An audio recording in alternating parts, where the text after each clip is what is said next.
SIR form ফিলআপের পর কমিশনের তরফ থেকে হিয়ারিং এর জন্য যদি আপনার ডাক পড়ে যায় তাহলে আপনাকে কোন কাগজগুলি দেখাতে হবে বা কোন কাগজগুলি না থাকলে ঘোর বিপদে পড়তে পারেন আপনি। আজকে মূলত থাকবে এই নিয়ে বিস্তারিত আলোচনা, তাই অতি স্বল্পক্ষণের ভিডিও মোটেও স্কিপ না করে শেষ পর্যন্ত দেখবেন। আলোচনা শুরু করার পূর্বে আপনাদের কাছে একটা রিকোয়েস্ট, ভিডিওটিকে অবশ্যই একটি লাইক করে জনস্বার্থে শেয়ার করবেন। চ্যানেলে নতুন হয়ে থাকলে চ্যানেলটিকে সাবস্ক্রাইব করবেন। চলুন দেখে নেওয়া যাক বিস্তারিত।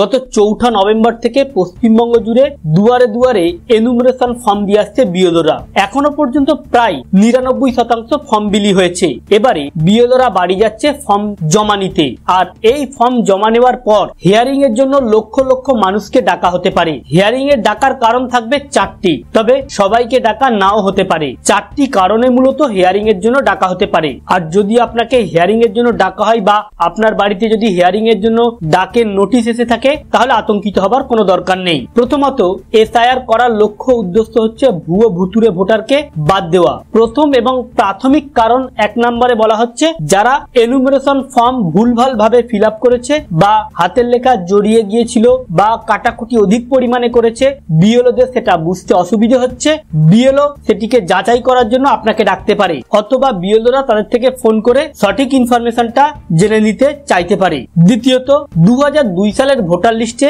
না আছে নিজের নাম, না আছে বাবা মা আত্মীয় স্বজনের নাম। তারা যে বিএলও কে তথ্য জমা দিচ্ছে, বিএলওরা যে ফর্মটি আপলোড করছে সেটিকে দেখে ইআরও চাইলে আপনাকে ডাকতে পারে। আর যদি ইআরও আপনাকে ডাকে তাহলে নির্বাচন কমিশনের তরফ থেকে যে 11টি কাগজের কথা বলা হয়েছে, যেমন কেন্দ্রীয় অথবা রাজ্য সরকারের কোনো পেনশন বা পরিচয়পত্র এমন একটি কাগজ, বা 1987 পয়লা জুলাইয়ের আগে ব্যাংকের বই, পোস্ট অফিসের বই, এলআইসি বা স্থানীয় প্রশাসনের দেওয়া কোনো নথি এমন একটি কাগজ দেখতে পারে, অথবা জন্ম সার্টিফিকেট বা মাধ্যমিক উচ্চ মাধ্যমিকের সার্টিফিকেট, বা যদি কাস্ট সার্টিফিকেট থেকে থাকে কাস্ট সার্টিফিকেট, এবং কোন নাগরিকের ন্যাশনাল রেজিস্টার বা স্থানীয় প্রশাসনের দেওয়া পারিবারিক রেজিস্টার অথবা জমির দলিল বা পর্চা। এই 11টি কাগজের মধ্যে কোনো একটি কাগজ ইআরও তাদের থেকে চাইতে পারে। এরপরে যাদের 2002 সালের ভোটার তালিকায় নাম নেই কিন্তু বাবা মা অথবা দাদু বা কাকা এই রক্তের সম্পর্কের নাম দিয়ে যারা ফর্ম ফিল আপ করছেন তাদেরকে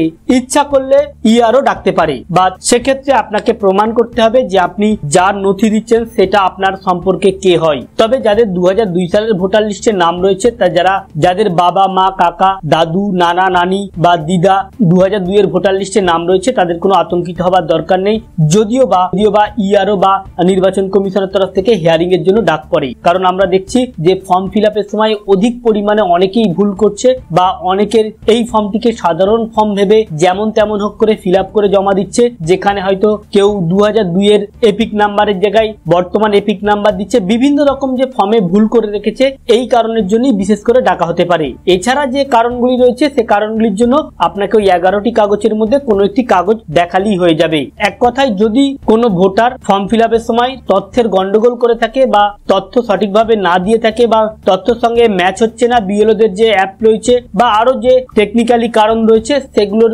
ব্যাপারে যদি কোনো মিস্টেক হয়ে থাকে সেক্ষেত্রে হিয়ারিং এর জন্য ডাকতে পারে। তবে আপনাকে যে ডাকবে নির্বাচন কমিশন মনে করলে তবে আপনাকে ডাকতে পারে। তবে কিভাবে ডাকবে, কবে ডাকবে, কোথায় যেতে হবে এ ব্যাপারে যদি কোনো নোটিশ এসে থাকে বা আপনার যে বিএলও রয়েছে সেই বিএলও এসে আপনাকে খবর দিয়ে যাবে। এতে আতঙ্কিত হবার কোনো দরকার নেই। আমাদের উদ্দেশ্য ছিল এই আপডেটটি আপনাদের সামনে উপস্থাপন করা, যাতে আপনাদের জানতে সুবিধা হয়ে থাকে। অযথা আতঙ্কিত না হয় ভিডিওটিকে শেয়ার করবেন যাতে সকলে জানতে সুবিধা হয়ে থাকে। Thank you friend, thank you for watching.